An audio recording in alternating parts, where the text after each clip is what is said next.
d'une femme opprimée par un pervers narcissique. Et vous allez voir, elle décide de prendre sa revanche, de croquer la vie à pleines dents, mais surtout de croquer les hommes à pleines dents. Ce livre, c'est La fille au 22, un thriller percutant d'Anna Véronique Elbaz. Et nous sommes aujourd'hui à la soirée de lancement. Alors oui, l'ambiance c'est plutôt guest et petit four, mais vous allez voir, nous allons avoir l'occasion d'en savoir un peu plus sur cette héroïne.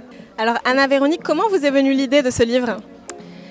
Je ne sais pas, peut-être un mélange d'expériences personnelles et de tout ce que j'entends autour de moi, de témoignages, de faits divers.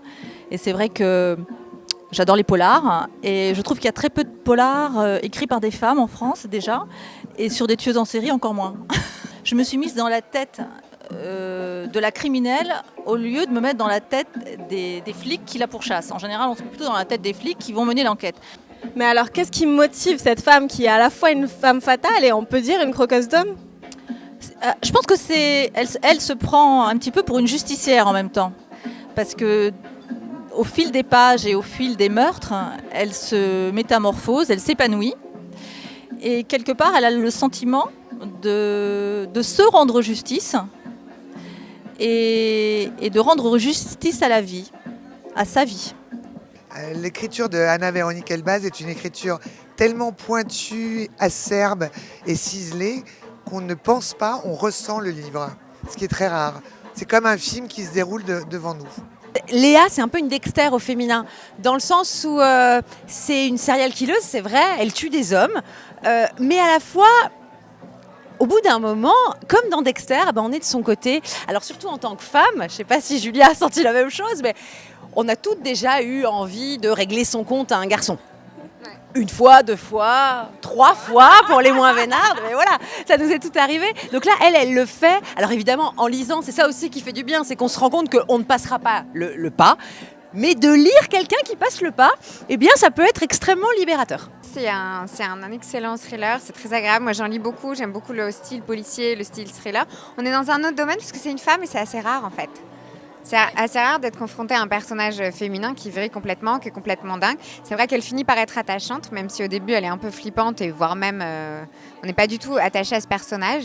Et je trouve que c'est une écriture qui est très nerveuse, qui est très, comme s'il y avait une urgence un petit peu à écrire ce livre, comme si Véronique avait besoin de jeter un certain nombre de choses, mais jeter avec beaucoup de construction et beaucoup de finesse aussi. Et l'histoire est juste dingue, quoi. Alors je vous dis pas comment ça se termine parce que voilà, mais moi c'est pas possible, quoi. On veut la suite. Hein. On veut voir ce qui se passe après. Ma première nuit après avoir flingué Louis fut paisible. Je me réveille différente, forte et délivrée, libérée de l'attente. L'auteur doit se faire psychanalyser très vite. Et d'ailleurs ici, on fait un peu la promotion de ce livre. Je suis venu armé. Je n'ai pas décroché la lecture, je l'ai vraiment lu d'une traite. Il y a un rythme vraiment excellent, c'est important le rythme en lecture. Il y a un suspense haletant. C'est un peu perturbant parce que la psychologie de l'héroïne est très bien décrite et elle est à la fois attirante et en même temps on peut en avoir peur vraiment. Et j'ai tellement pas été déçu par la fin de cette histoire. Comme le déroulement du livre, c'est très bien écrit, très bien rythmé, intriguant, haletant. Il ne faut pas que la fin soit finalement pas à la hauteur du parcours qu'on a fait. Est-ce que ça vous est déjà arrivé d'être face à une femme désespérée, une femme hystérique ? Comment vous avez réagi ? Oui, ça m'est déjà arrivé. Je les ai tués.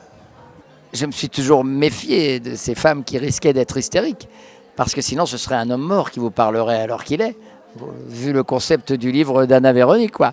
Mais est-ce que maintenant vous vous dites que finalement elles auraient peut-être pu vous tuer ? Maintenant que j'ai lu le livre, oui. J'ai froid dans le dos en me disant que les femmes que j'ai rencontrées dans ma vie qui étaient vraiment désespérées, mais qui jouaient le jeu forcément de ne pas l'être, qui cachaient quelque chose, auraient pu effectivement me tuer. Et vous, est-ce que ça vous est déjà arrivé d'avoir peur d'une femme ? Ah oui. De peur du déséquilibre déjà qu'elle pouvait créer dans ma vie, et puis du déséquilibre qu'elle aurait pu occasionner dans certains instants, oui. Je crois que le plus beau, c'est quand même je me souviens d'avoir vu voler un séchoir du 7e étage d'un immeuble jusqu'en bas. Vous savez, un séchoir chargé de linge qui s'envole. C'est très poétique, hein ? Voilà. Le séchoir arrive en premier, la dernière serviette termine dessus. Moi, je me suis vu jeter comme ça, une ceinture comme ça, en disant puisqu'il en est ainsi, je jette cette ceinture, symbole de notre désunion et tout. Moi, je me dis, mais il m'est arrivé des trucs de folie. J'en ai laissé une le long de l'autoroute entre Bordeaux et Saint-Sébastien. Et oui, c'est déjà l'heure de nous quitter. Et si vous avez envie de vous glisser dans l'esprit de cette femme fatale, de cette menthe religieuse, alors rendez-vous à la librairie, au rayon des polars, et j'espère vous y croiser.